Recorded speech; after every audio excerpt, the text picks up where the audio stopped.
मैं आपके माध्यम से उमर साहब को बताना चाहूँगा, जब इलेक्शन नहीं हुए थे तब उसने यह भी कहा था कि मैं यूटी में इलेक्शन नहीं लड़ूँगा, मैं सेकंड चीफ मिनिस्टर नहीं बनना चाहता हूँ। आज उसके स्टेटमेंट जिस तरीके से आते हैं कि कभी बोलता है एलजी के पास पावर है, कभी बोलता है मैंने कब कहा एलजी के पास पावर है।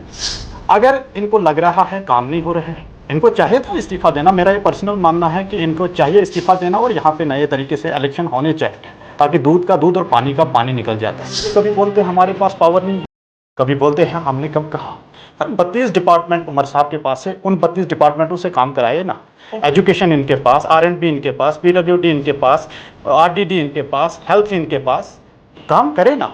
इनकी कैबिनेट कहाँ सोई हुई है। जब वाड़वन में आग लगी, उमर साहब वहाँ आए, अपना फ़ोन निकाला, बोला मुझे कॉल करनी है। जब उसको नेटवर्क नहीं आया, परेशान हुए, तो उसने वहाँ पे कमिटमेंट की थी लोगों के साथ कि मैं 2 महीने के अंदर अंदर यहाँ का टेलीकम्युनिकेशन सिस्टम ठीक करूँगा। लेकिन अभी तो 1 साल पूरे होने जा रहा है, कहाँ है। जीपी के यूथ लीडर किश्तवाड़ से बिलाल लोन हमारे साथ इस वक्त मौजूद हैं, इनसे बातचीत करते हैं।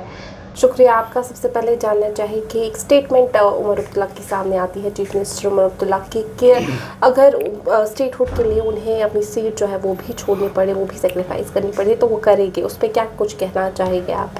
देखिए मैम, नेशनल कॉन्फ्रेंस ने हमेशा जम्मू कश्मीर के लोगों को बेवकूफ़ बना के रखा है।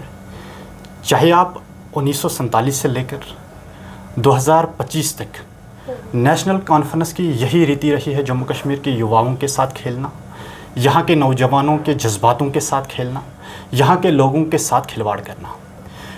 मैं आपकी माध्यम से उमर साहब को बताना चाहूँगा, जब इलेक्शन नहीं हुए थे तब उसने यह भी कहा था कि मैं यूटी में इलेक्शन नहीं लड़ूंगा, मैं सेकंड चीफ मिनिस्टर नहीं बनना चाहता हूँ। आज उसके स्टेटमेंट जिस तरीके से आते हैं कि कभी बोलता है एलजी के पास पावर है, कभी बोलता है मैंने कब कहा एलजी के पास पावर है।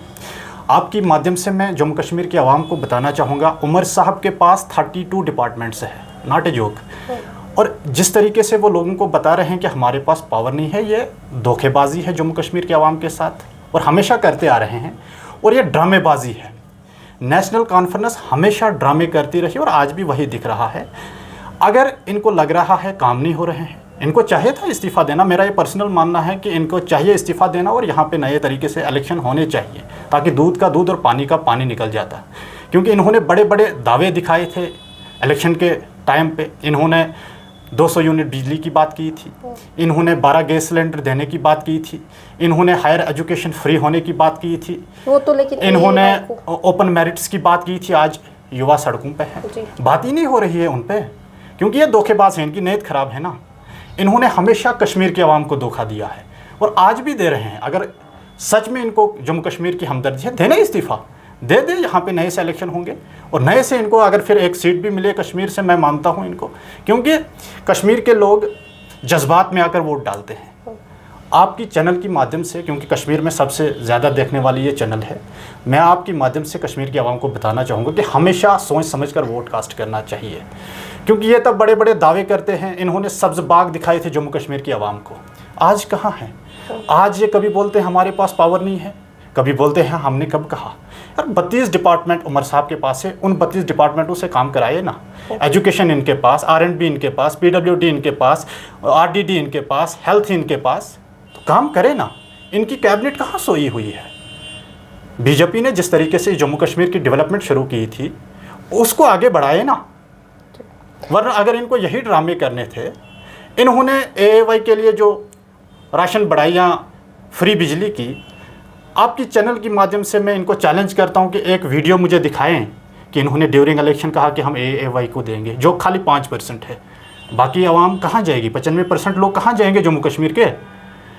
और ये जो नेशनल कॉन्फ्रेंस, ये धोखेबाज हैं और हमेशा धोखे करते आई है जम्मू कश्मीर के आवाम के साथ। आपकी जो डिस्ट्रिक्ट है किश्तवाड़, क्या वहाँ पे कुछ डेवलपमेंट हुई है या फिर किस तरीके का वहाँ पे? जहाँ तक किश्तवाड़ की बात है, हमारे पास इस समय मायानाज लीडर है सुनील शर्मा जी, और पूरे जम्मू कश्मीर के युवाओं में, पूरे जम्मू कश्मीर के लोगों में उन पे भरोसा है, ट्रस्ट है। आप देख लीजिए, उतनी भीड़ आपको सीएम रेजिडेंस पे नहीं मिलेगी जितनी आपको सुनील शर्मा जी के रेजिडेंस पे मिलेगी। चाहे आप जम्मू लीजिए, चाहे आप इधर कश्मीर लीजिए, चाहे आप उसका अपना आबाई वतन यानी अपना घर किश्तवाड़ लीजिए। और सुनील शर्मा जी जिस तरीके से काम करते हैं, और जिस तरीके से वो लोगों के फ़ोन कॉल्स रिसीव करते हैं, आजकल जो लीडर बनते हैं ना वो फिर अपने वर्कर का भी फ़ोन नहीं उठा लेते हैं, लेकिन आप अगर अभी भी सुनील जी को फ़ोन करोगे अभी भी वो रिसीव करते हैं।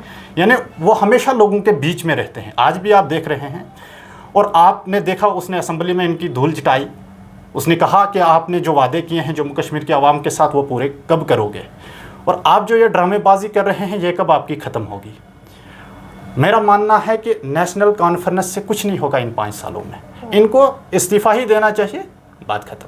तो वहाँ कुछ डेवलपमेंट्स हुई तब से लेकर अब तक, क्योंकि वो बहुत ही ज़्यादा, अगर हम बैकवर्ड की बात करें तो वहाँ पे डेवलपमेंट्स उतनी नहीं थी किश्तवाड़ में, लेकिन जब से आप कह रहे हैं सुनील शर्मा MLA आए, क्या कुछ डेवलपमेंट्स की? देखिए, अगर मैं बात करूँगा मड़वा वाड़वन की, जिस इलाके से मैं बेसिकली बिलोंग करता हूँ, और हमारा जो डिस्ट्रिक्ट पड़ता है वो किश्तवाड़ है। 2014 से पहले अगर हमारे इलाके मड़वा वाड़वन को देखा जाए, वहाँ पे 1% भी काम नहीं हुआ था। हमारे जो रोड, यानी हमें रोड खुद बनाने पड़े जब सुनील जी आए। इन्होंने, जो आज सरकार है ना, इन्होंने हमें वाइल्ड लाइफ में डाला था, यानी जंगली जानवर। फारूक साहब जब मड़वा आए थे, उसने कहा कि अगर हम, जब लोगों ने डिमांड की थी रोड के, जब वहाँ पे इन्होंने कहा कि अगर हम ये रोड देंगे आपको, दक्षिण से हमारा वो रोड जा रहा है, कि इस रोड को इतने पैसे लगेंगे, हमारी सरकार के पास उतने पैसे नहीं है। लेकिन जब सुनील जी 2014 से मैं जीत कर आए, किश्तवाड़ के MLA बने, फिर अरुण जेटली जी ने सुप्रीम कोर्ट में केस लड़ा और उस रोड की फॉरेस्ट क्लियरेंस हुई, और आज उस रोड पे काम भी जारी है। लेकिन बदकिस्मती से बोलना पड़ता, जब ये सरकार बनी अब तब से उस रोड को सेलो काम जारी है। जब हमारी सरकार थी, जब LG शासन था, तब तेज़ी से काम जारी था। और हमारे जो नेटवर्क का सिस्टम है, अभी भी मैं मानता हूँ 2G की स्पीड से ही है, लेकिन हमारे ही दौर में वहाँ जियो टावर लगे। इनके दौर में BSNL के 2 टावर लगे, अभी भी उनको सिग्नल नहीं ले पा रहे हैं।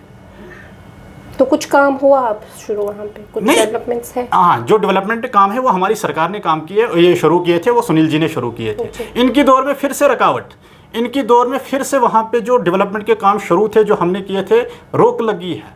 तेज़ी से काम ही नहीं हो रहा है, हम परेशान हैं। इनको क्या दुश्मनी है हमारे एरिया के साथ। जब वाड़वन में आग लगी, उमर साहब वहाँ आए, अपना फ़ोन निकाला, बोला मुझे कॉल करनी है। जब इसको नेटवर्क नहीं आया, परेशान हुए, तो उसने वहाँ पे कमिटमेंट की थी लोगों के साथ कि मैं 2 महीने के अंदर अंदर यहाँ का टेलीकम्युनिकेशन सिस्टम ठीक करूँगा। लेकिन अभी तो 1 साल पूरे होने जा रहा है, कहाँ है? पूरे जम्मू कश्मीर में ये ड्रामे कर रहे हैं, ड्रामेबाजी है, कहाँ है इनके? इन्होंने जो बड़े बड़े सपने दिखाए थे, सब्ज़ बाग दिखाए थे जम्मू कश्मीर की आवाम को, सब बेकार। और इनको चाहे इस्तीफ़ा देना, यहाँ पे नए तरीके से इलेक्शन होंगे, और यहाँ पे जो लोग, फिर लोगों की सरकार आएगी, पॉपुलर गवर्नमेंट, जिसको अब लोग चुनेंगे, तो यहाँ पे लोगों के काम होंगे। फिर अब लोग 5 साल ये वेट नहीं करेंगे कि एक दिन ये बोलेंगे हमारे पास पावर है, दूसरे दिन बोलेंगे LG के पास पावर है। अब लोग तो सफ़र नहीं करने चाहे ना। इलेक्शन के टाइम तो इन्होंने बड़े बड़े दावे किए, अब काम करो लोगों के लिए। जो आपके पास डिपार्टमेंट है, सारे डिपार्टमेंट इनके पास है, पावर इनके पास है, लेकिन इनकी नेट ठीक नहीं है काम करने के लिए। शुक्रिया बहुत।